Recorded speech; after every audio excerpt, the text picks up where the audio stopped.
Xiyyaarri keenya tokko ETASK jedhamu maqaan isaa Ras Dashan jedhama. Ras Dashan eessatti argama?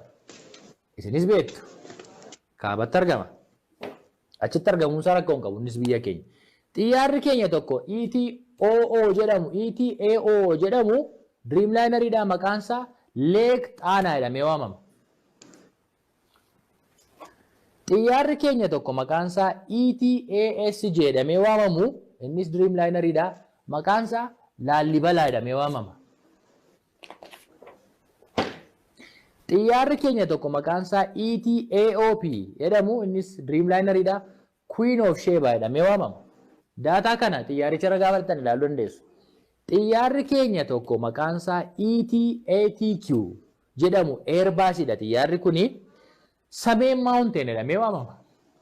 Kun xiyyaara yeroo jalqabaaf Afrikaan fudhattedha. Airbus yeroo jalqabaaf Afrikaan fudhatte Sameen Mountain jedhamee waamama.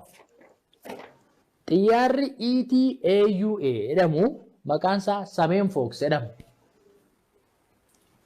Sameenii malee dhagaarta?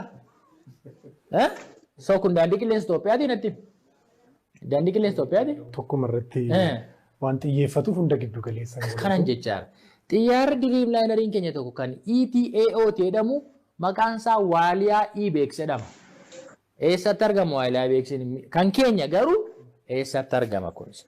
Xiyyaarri keenya tokko ETAZI jedhamu maqaan isaa Adayii Ababaa jedhama. Afaan maaliin mogga'e? Xiyyaarri keenya tokko ETAOR jedhamu maqaan isaa Addis Ababaa jedhama. Mootummaan naannoo Oromiyaa ituunni Finfinnee Addis Ababaa jedhee waamu dhageessee beektaa? Finfinnee maal? Yoo xiqqaate Addis Ababaa or Finfinnee maal jenna? Addis Ababaan maqaa Finfinnee mitachaa hin jiru. Mootummaan Addis Ababaa jedhee waama. Finfinnee jedhee waama.